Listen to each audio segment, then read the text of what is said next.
नमस्कार दोस्तों, आपका मेरे इस यूट्यूब चैनल पर बहुत-बहुत स्वागत है।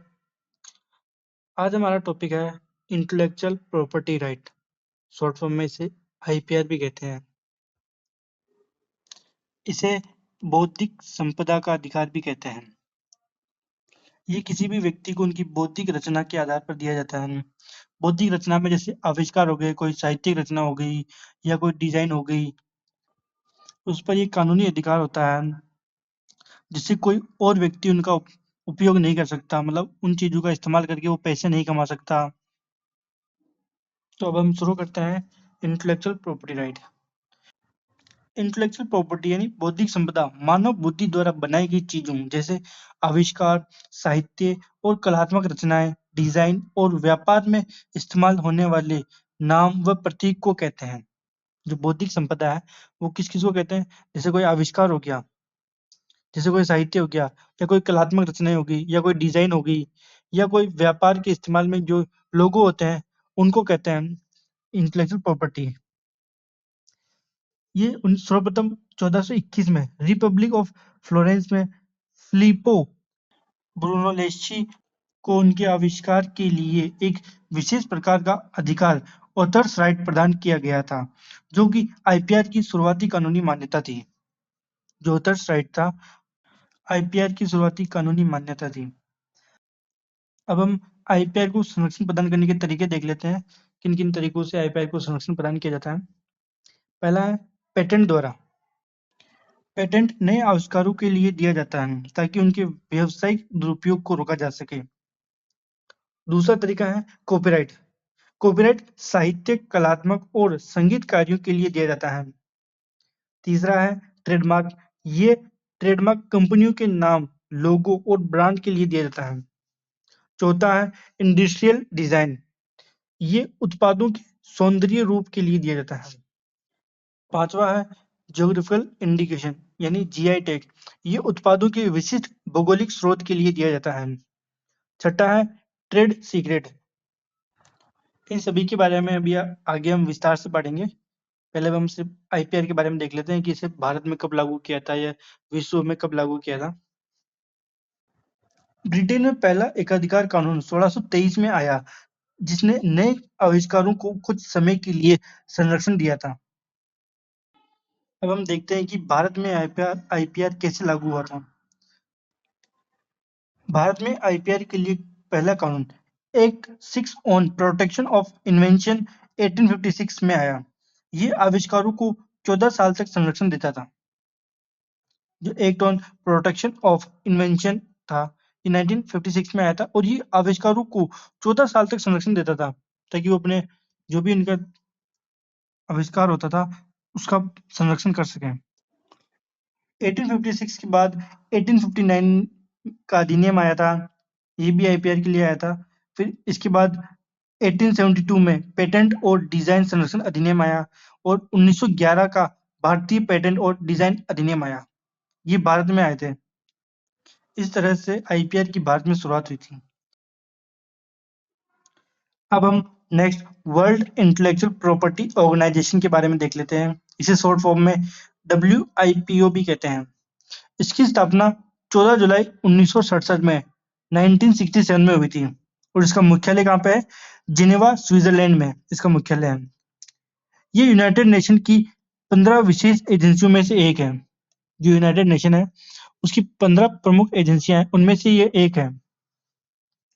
और इसके वर्तमान में कितने सदस्य हैं? 194 इसके वर्तमान में सदस्य हैं। और इसके वर्तमान महानिर्देशक कौन है? Darren tang. ये अक्टूबर 2020 में बने थे।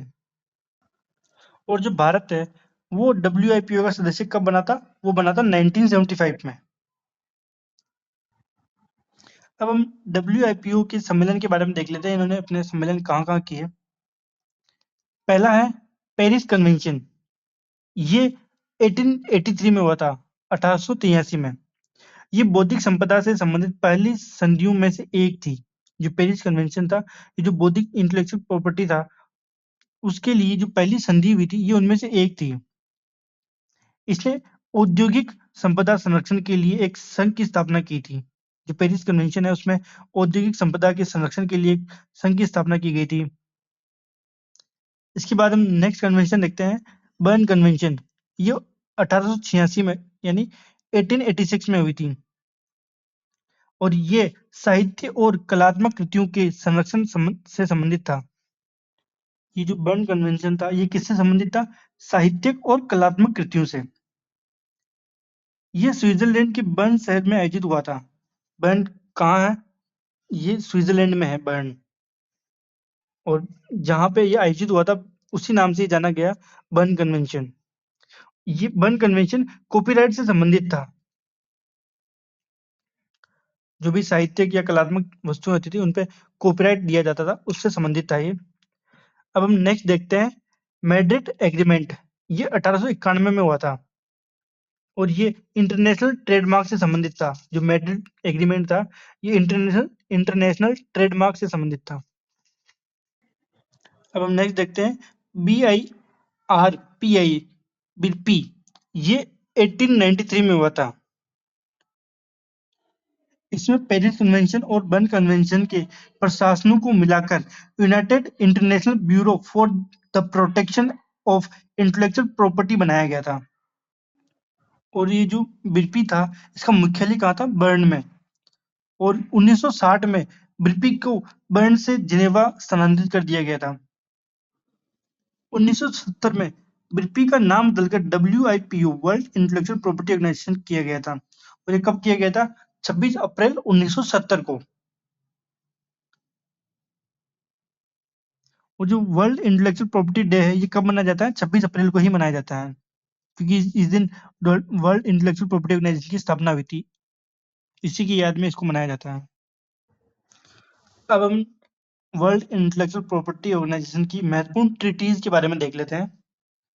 पहला है पेटेंट लॉ ट्रीटी। ये कब हुई थी? 1 जून 2000 को। दूसरी ट्रीटी है ट्रेडमार्क लॉ ट्रीटी। ये कब हुई थी? 1994 में।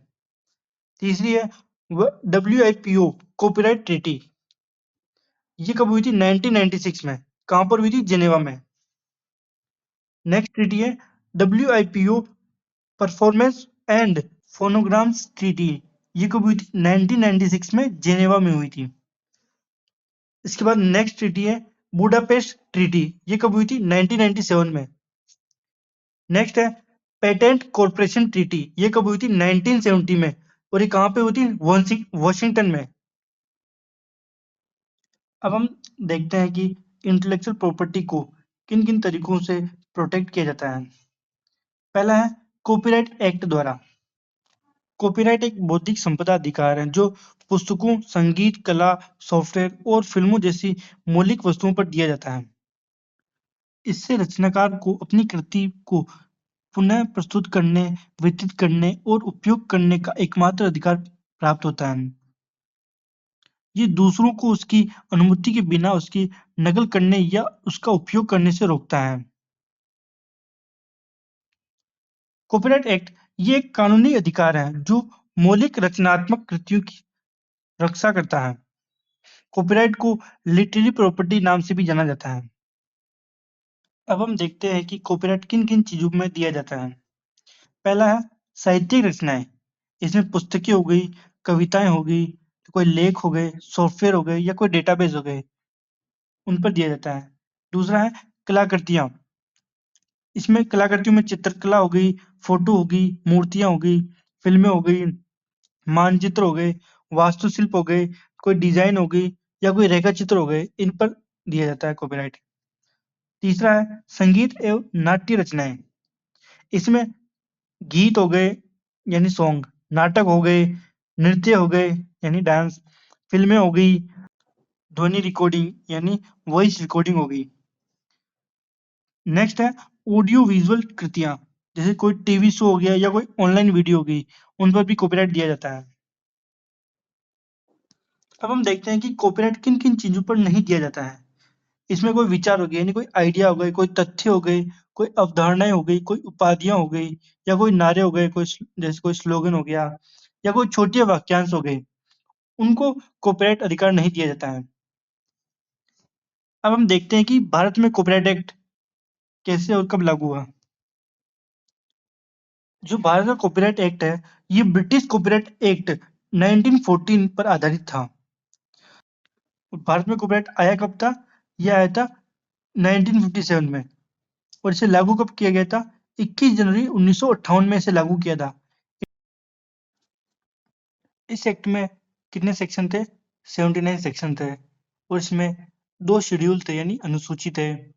और इसमें 15 चैप्टर थे। और इसमें संशोधन के बारे में देख लेते हैं, इसमें कब कब संशोधन किया गया। सबसे पहला संशोधन इसमें किया गया था 1983 को।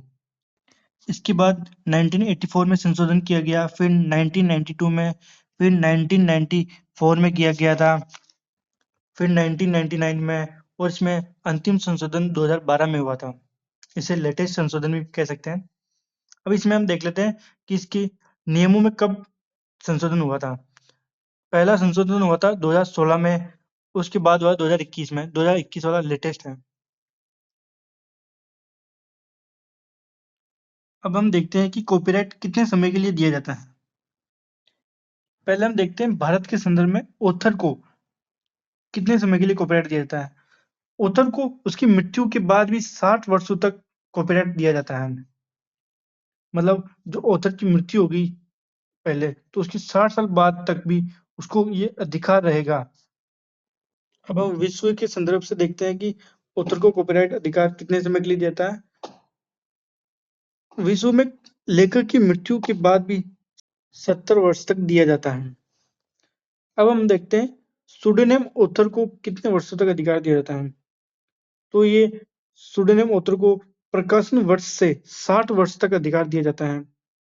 और इंटरनेशनल लेवल पर प्रकाशन के 95 साल या निर्माण के 120 साल तक, इन दोनों में से जो भी कम हो उतने समय के लिए इनको अधिकार दिया जाता है।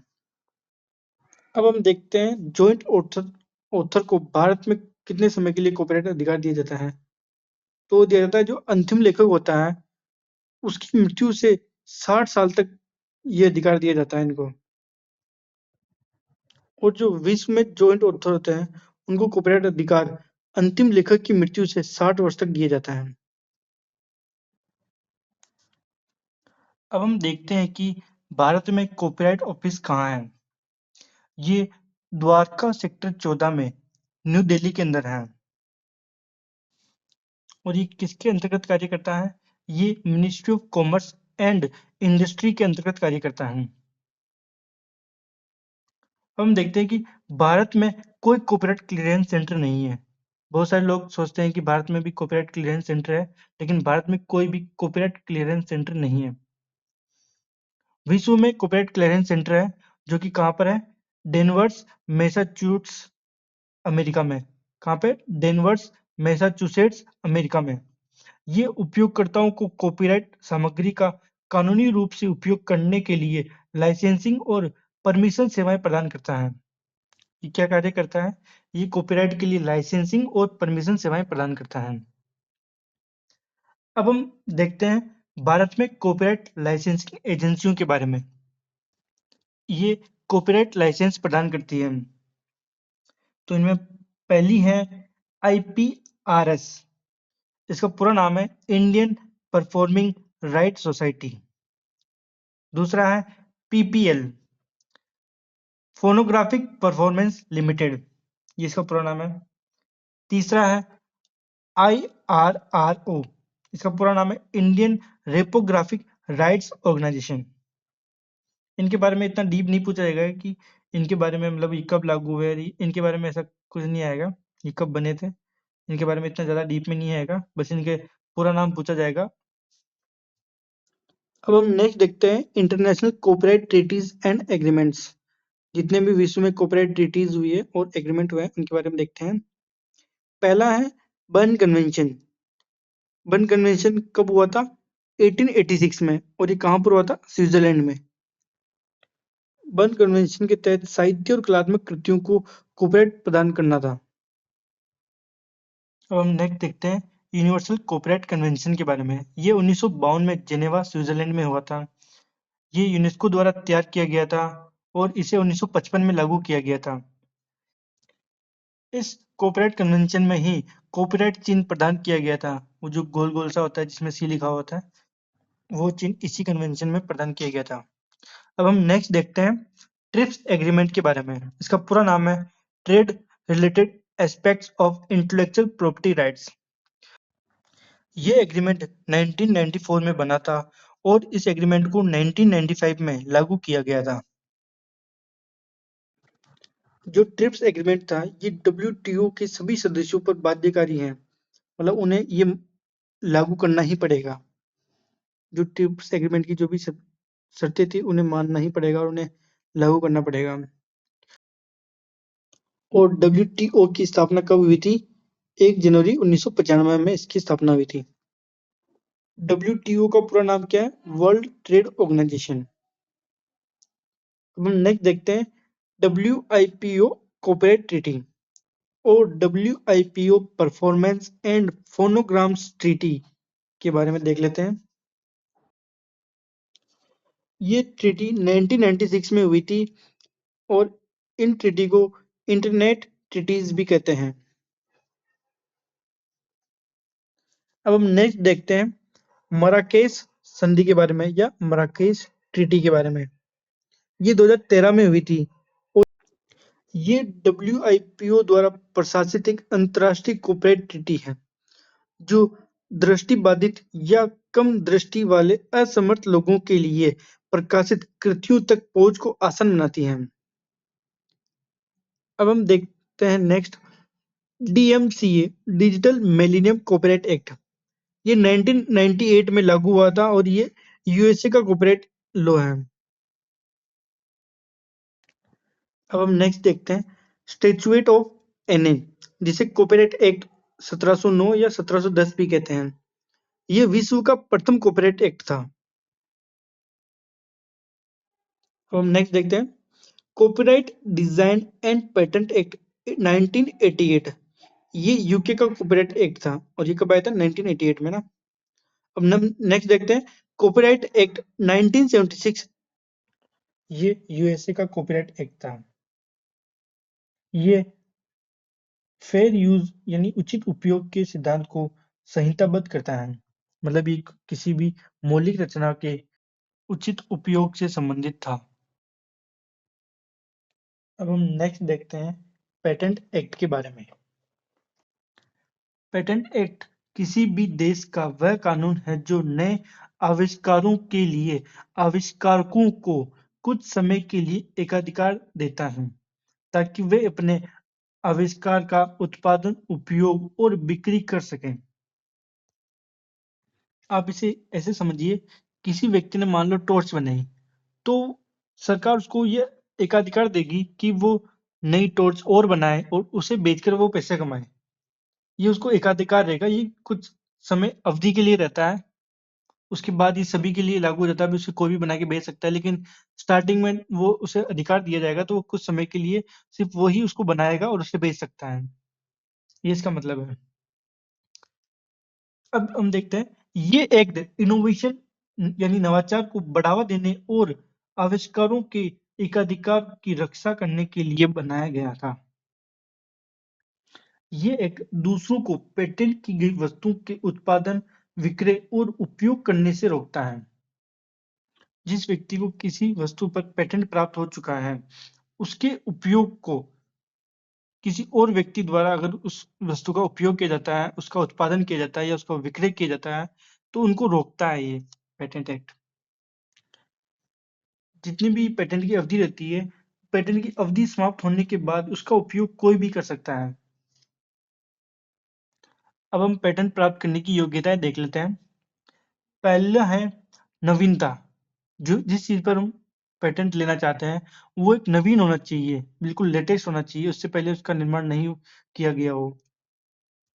दूसरा है आविष्कारशील कदम। मौजूदा तकनीक से अलग होना चाहिए।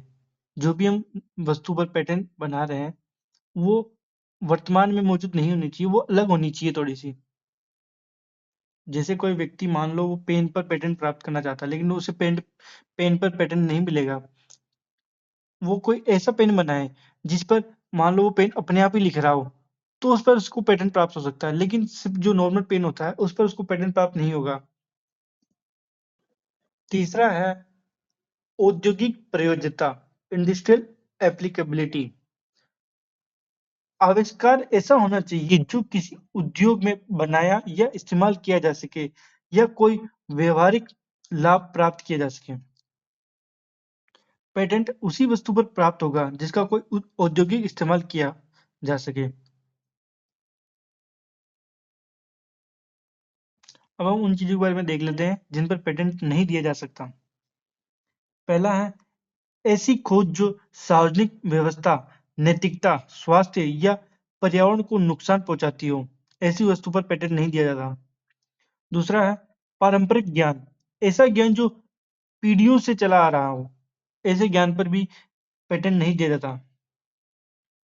मान लो कोई बोले कि हमें रोज दूध पीना चाहिए, वो स्वास्थ्य के लिए अच्छा रहता है, तो उसको इस चीज में पेटेंट नहीं दिया जाएगा क्योंकि ये सबको पता है, पीढ़ियों से चला आ रहा है कि दूध पीने से शरीर पे अच्छा प्रभाव पड़ता है, तो ये सबको पता है, तो उस चीज के लिए उसको कोई पेटेंट नहीं प्राप्त होगा। तीसरा है केवल वैज्ञानिक सिद्धांतों, प्राकृतिक नियमों या गणितीय विधियों की खोज जो तकनीकी प्रक्रिया नहीं हो, उन पर भी पेटेंट प्राप्त नहीं होगा। चौथा है मनुष्यों या पशुओं के लिए चिकित्सा, शल्य चिकित्सा, उपचार, निदान या रोग निरोधी के तरीकों पर भी पेटेंट प्राप्त नहीं होगा। पांचवा है कंप्यूटर प्रोग्राम, गणितीय तरीके या व्यवहारिक प्रथाएं अपने आप में पेटेंट योग्य नहीं है। पांचवा है कलात्मक कार्य, जैसे कोई सॉन्ग हो गया यानी संगीत, नाटक, साहित्य, टेलीविजन कार्यक्रम, इन पर भी पेटेंट प्राप्त नहीं होता है। सातवां है परमाणु ऊर्जा से संबंधित आविष्कार, इन पर भी पेटेंट प्राप्त नहीं किया जा सकता। अब हम भारत में पेटेंट एक्ट की स्थिति देख लेते हैं कि ये कब लागू हुआ, कैसे क्या हुआ। भारत में सबसे पहला पेटेंट एक्ट ब्रिटिश शासन के दौरान Indian patent and design act 1911 आया था। कब आया था? 1911 में आया था और ये भारत का पहला पेटेंट एक्ट था। अब हम वर्तमान स्थिति देख लेते हैं। वर्तमान में भारत में कौन सा पेटेंट एक्ट है? The patent act 1970। इस एक्ट को लागू करने में न्यायमूर्ति एन राजगोपाल अयंगर की अध्यक्षता वाली समिति का सबसे महत्वपूर्ण योगदान था। तो ये पेटेंट एक्ट किस समिति की सिफारिश पर लागू हुआ था? वो था एन राजगोपाल अयंगर की अध्यक्षता वाली समिति का सबसे महत्वपूर्ण योगदान था। अब हम देख लेते हैं कि पेटेंट की अवधि कितनी होती है। पेटेंट 20 वर्षों के लिए दिया जाता है और इसे 20 वर्षों के बाद रिन्यू भी कराया जा सकता है। अब हम देखते हैं कि पेटेंट एक्ट किसके अधीन कार्य करता है। ये ministry of commerce and industry के department for promotion of industry and internal trade यानी DPIIT के अधीन कार्य करता है। ये एक्ट 1972 में लागू हुआ था। ये 1970 में बना था लेकिन इसे 1972 में लागू किया गया। और इस एक्ट में 2005 में सबसे महत्वपूर्ण संशोधन हुआ जिसके तहत भारत को ट्रिप्स समझौते के अनुरूप लाया गया। अर्थात जो भी ट्रिप्स एग्रीमेंट में जो शर्तें थी वो भारत में लागू की गई। अब हम नेक्स्ट देखते हैं इंडियन पेटेंट ऑफिस के बारे में यानी IPO। इसका हेडक्वार्टर कहाँ पे है? कोलकाता में। और इसकी कितनी ब्रांचें हैं? 3 ब्रांचें हैं। पहली है दिल्ली में, दूसरी है मुंबई में और तीसरी है चेन्नई में। ये भारत में पेटेंट आवेदनों की जांच और प्रकाशनों के लिए मुख्य सरकारी एजेंसी है। अब हम देखते हैं इंडियन पेटेंट इंफॉर्मेशन सिस्टम के बारे में। इसका हेडक्वार्टर कहाँ पे है? नागपुर में। और इसकी स्थापना कब हुई थी? 1980 में। अब हम आगे देखते हैं Rajiv Gandhi national institute of intellectual property management, इसे शॉर्ट फॉर्म में NIIPM भी कहते हैं। इसका हेडक्वार्टर कहाँ पे है? नागपुर में, महाराष्ट्र के अंदर। नेक्स्ट है controller general of patents, design and trademarks. इसका हेडक्वार्टर कहाँ पे है? मुंबई में। अब मैं आपको एक क्वेश्चन के बारे में बता देता हूँ कि CSIR की पेटेंट डेटाबेस का क्या नाम है। इसका नाम है पेटेंट स्टेट। ये एक बार क्वेश्चन आया था तो मैंने सोचा कि आपको लिखवा देता हूँ यहाँ पे। अब हम आगे नेक्स्ट देखते हैं द पेटेंट कॉर्पोरेशन ट्रीटी के बारे में। ये कब हुई थी? 1970 में। और ये कहाँ पे हुआ था? वॉशिंगटन में। ये WIPO द्वारा किया गया था। अब हम नेक्स्ट देखते हैं the international patent documentation centre, इसे शॉर्ट फॉर्म में INPADOC भी कहते हैं। इसकी स्थापना 1972 में वियना ऑस्ट्रिया में हुई थी। इसका रख रखाव यूरोपियन पेटेंट ऑफिस द्वारा किया जाता है। अब हम आगे पढ़ेंगे ट्रेडमार्क के बारे में। ट्रेडमार्क एक ऐसा खास चिन्ह, नाम, लोगो, डिजाइन या शब्द होता है जो किसी कंपनी के उत्पादों या सेवाओं को बाजार में दूसरों से अलग पहचान दिलाता है। ट्रेडमार्क से ग्राहकों को सही उत्पाद पहचानने में मदद मिलती है और कंपनी को कानूनी सुरक्षा मिलती है। ट्रेडमार्क आपके ब्रांड की पहचान की रक्षा करता है और किसी और को आपके नाम या लोगो का गलत इस्तेमाल करने से रोकता है। अब हम देखते हैं कि ट्रेडमार्क क्या-क्या हो सकते हैं।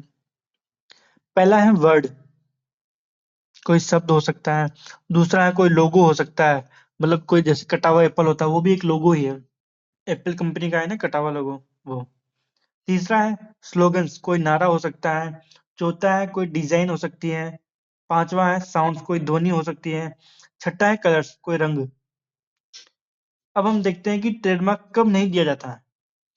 पहला है मिसलीडिंग और ऑफेंसिव, अगर कोई ट्रेडमार्क ऐसा है जो मिसलीड कर रहा है या कोई ट्रेडमार्क आपत्तिजनक हो तो भी ट्रेडमार्क नहीं दिया जाता है। दूसरा है लैक ऑफ डिस्टिंक्टिवनेस, अस्पष्टता, जब ट्रेडमार्क किसी उत्पाद या सेवा को दूसरों से अलग करने के लिए पर्याप्त विशिष्ट ना हो। जब कोई ट्रेडमार्क दूसरी कंपनी के ट्रेडमार्क से बिल्कुल लगभग समान नहीं हो, वो बिल्कुल भी अलग नहीं लग रहा हो, तब भी ट्रेडमार्क नहीं दिया जाता है। तीसरा है अगर पंजीकरण के बाद 5 साल तक ट्रेडमार्क का उपयोग न करे तो रजिस्ट्रार उसे हटा सकता है। अगर किसी ट्रेडमार्क का 5 साल तक उपयोग नहीं किया जाता है तो उसे भी हटाया जा सकता है। चौथा है जब ट्रेडमार्क किसी और के पंजीकृत ट्रेडमार्क जैसा लगे जो ग्राहकों को भ्रमित कर सकता है, तब भी ट्रेडमार्क नहीं दिया जाता है। पांचवा है यदि कोई तीसरा पक्ष आपके ट्रेडमार्क के प्रकाशन के 4 महीने के भीतर आपत्ति दर्ज करता है, तब भी ट्रेडमार्क नहीं दिया जाता है। अब हम देखते हैं कि ट्रेडमार्क किस मंत्रालय के अंतर्गत कार्य करता है। ये ministry of commerce and industry के अंतर्गत कार्य करता है। ये किस विभाग के अंतर्गत आता है? ये आता है department for promotion of industry and internal trade, DPIIT के अंतर्गत आता है ये किस कार्यालय द्वारा प्रशासित किया जाता है? CGPDTM के द्वारा, controller general of patents, design and trademark. इसे ट्रेडमार्क रजिस्ट्रार भी कहते हैं। और ट्रेडमार्क रजिस्ट्रार कहाँ है? मुंबई इसका मुख्यालय है और इसकी स्थापना कब हुई थी? 1940 में। अब हम इंडियन ट्रेडमार्क एक्ट के बारे में देख लेते हैं। ये कब आया था? यह आया था 1999 में। और इसे लागू कब किया गया था? इसे लागू किया था 15 सितंबर 2003 को। और इसमें ट्रेडमार्क की अवधि कितनी थी? 10 वर्ष। तो यानी ट्रेडमार्क 10 वर्षों के लिए दिया जाता है।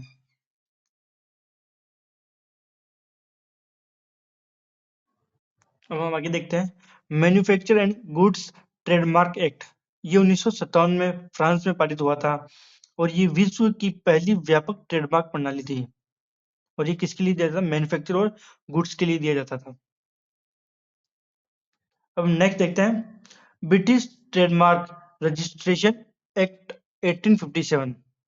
ये दुनिया का पहला आधुनिक ट्रेडमार्क कानून था और ये कब आया था? 1875 में।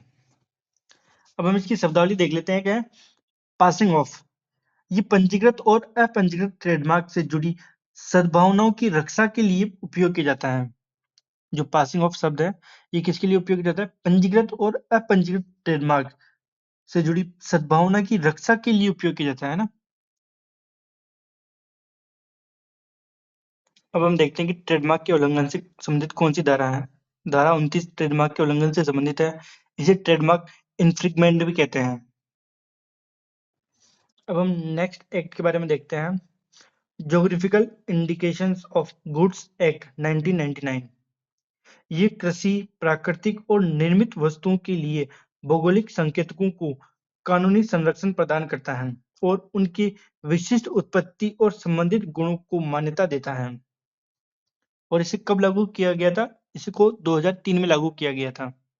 यह आया कब था? 1999 में। और इसे लागू कब किया गया? 2003 में।